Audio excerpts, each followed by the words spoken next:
Well, thank you so much, Jennifer, for having us today. And we're very excited. I'm very excited to be joined by Dr. Carla Egan from Edmetric, who actually her company did the study with Project Lead the Way in our engineering program on the entrepreneurial mindset and how that aligns to the Keen network and your frameworks. And so we're excited to talk about that today. My name is Glade Montgomery, and I'm a Senior Vice President of Strategic Partnerships with Project Lead the Way. I've been with the organization almost 9 years now, and prior to coming to Project Lead the Way, spent 29 years as in high school and public education here in the state of Indiana. Was a principal and curriculum director and ultimately a superintendent of schools. So we are very, very excited to be with you today and talk about the results of our study. But first, I don't know, some of you are familiar with Project Lead the Way, some of you are not. I'll just give just a very brief overview of Project Lead the Way, but we are in our 25th year. We are a national nonprofit organization that started in upstate New York, and we have 3 programs of study. Engineering is our legacy program. That's what we began with. We also have biomedical science and computer science programs, and our programs run pre-K through 12.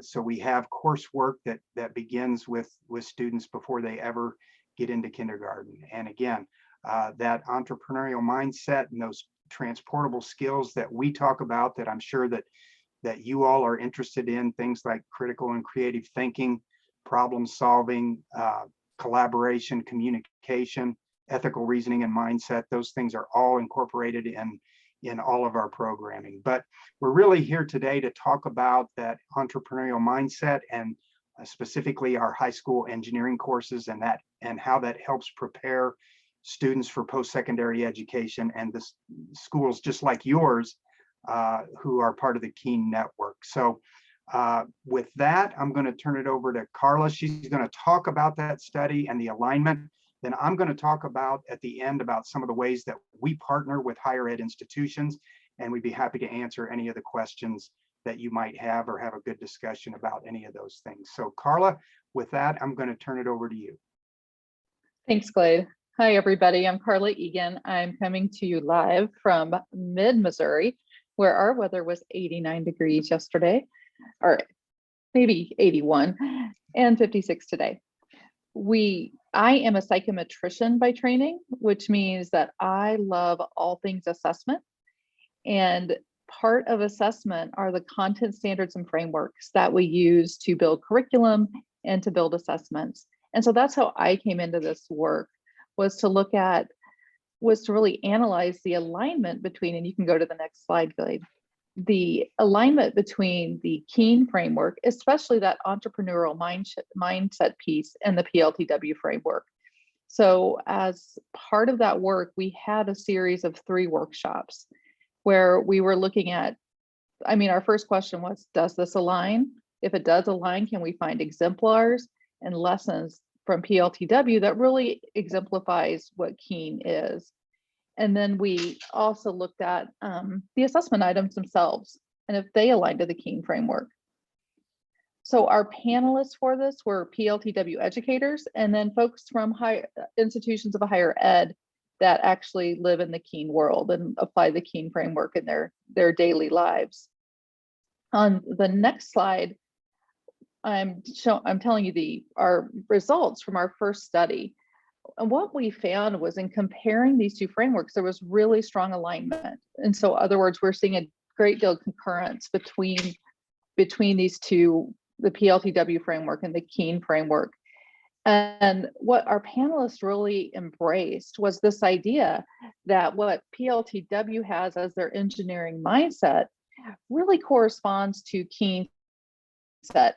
And it was such a fun workshop to do because the PLTW educators, this for many of them was their first introduction to Keen, and they were really excited to see the relationship and what's happening in colleges that really kind of takes that next step in what PLTW was already doing. The next part of that workshop was to identify exemplars. So what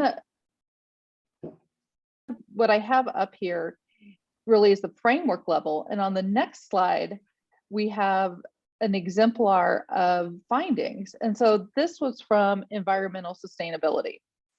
And the project, what we asked the panelists to do was look through and find projects in that particular course and then see if they align. And so one of these was, the project really looks at disaster area water treatment. It's a design challenge that students engage in the PLTW course. And then what our panelists did is they looked at, how does this align to what's happening, what's expected by the Keene framework? So, and what they wrote for, because it's small text, students chose a disaster torn area, then create a water filtration prototype that would filter water given disastrous conditions. Students investigate the intersection of disparate ideas for their solutions. And for the design portion, the previous steps in the design process have been completed. And they were really, it was fun to watch. And we had to do this online because it was all during the pandemic, after the pandemic had started. But to watch people get really excited about these lessons and then looking at Keene and seeing how it was relating, especially to that entrepreneurial mindset piece. On the next slide, we have our study 2 findings, and that's where we did the really fun part, because everybody loves assessments and testing. We had our educators and our Keene experts look at the PLTW item pools and say, do we see alignment in what we're testing with PLTW and Keene? And what we saw was that the evidence really strongly supports that the test blueprints, the test specifications, what's already existing in PLTW could be developed to support a Keene related assessment just from the existing PLTW items. So those were the results of the study. It was, like I said, 3 different workshops that came together for 2 overall sets of findings. And what we found was really strong alignment between what the expectations of PLTW are and what Keene is setting out to do in its own framework. And Glade, I will send it back to you. Okay. Thank you, Dr. Egan. We really appreciate that. And we'll be able to come back to this when we finish up if there's specific questions about this. One of the things that I do want to touch on maybe later, when we get through this, is the different type of assessment that PLTW has developed, where we're measuring not only the curricular content knowledge that students have experienced in their courses, but also measuring those transportable skills that I talked about earlier. But if we think about the ways that we currently, Project Lead the Way currently partners with institutions of higher ed, that's what the IHE stands for. We have 87 higher ed partners or organizations that we are currently working with, and that is represented in 39 different states across the country. Again, as I mentioned, we have the 3 different programs of study, but 17 institutions are partnering through the biomedical program, 72 through the engineering, which is what you might expect. Again, as I mentioned, that engineering is our legacy program, and then 6 through our computer science. Computer science is the newest program that we have in Project Lead the Way. But as far as the opportunities, the actual types of student opportunities that our partners are offering, there's 65 unique college credit opportunities across the country and 41 different scholarship opportunities that our partners are offering. This just gives a representation of those 39 states there in red and where some of our partners are located. So you can see we've got a good distribution all across the country, and even as far as Alaska and Hawaii, where higher ed institutions are looking to, in one way or another, value the coursework that our students are experiencing during their high school courses. One of the other ways that we've just begun partnering with higher ed institutions is through their enrollment management strategies and trying to recruit PLTW students into STEM fields. Currently, we have 32 partners in 22 different states, and you can see some of the Keene network schools there highlighted in red. But what this enrollment management strategy is it's a score and information sharing agreement that we enter into with our partners from higher ed. Our students take in all of our high school courses, with the exception of a couple capstone courses, they take an end of course assessment, which will give them a score in two different areas. Again, that curricular content knowledge, and then those transportable skills that are measured. But institutions, if students agree to share their scores, then a couple times a year, and again, this fall was the first time that we did it due to the pandemic and that, but we will send a list of our students who have agreed to share their scores to these university partners that we have. They can then take a look at those lists. They can sort it by areas that they may be interested in recruiting students from, whether it's a specific geographic area or a specific gender or ethnicity that they're looking to recruit. But again, last year, our end of course assessments, with the pandemic, our end of course assessments were optional. So we had around 100,000 students take those exams last year. Now, typically, in a typical year, we'll have around 400,000 students take those exams.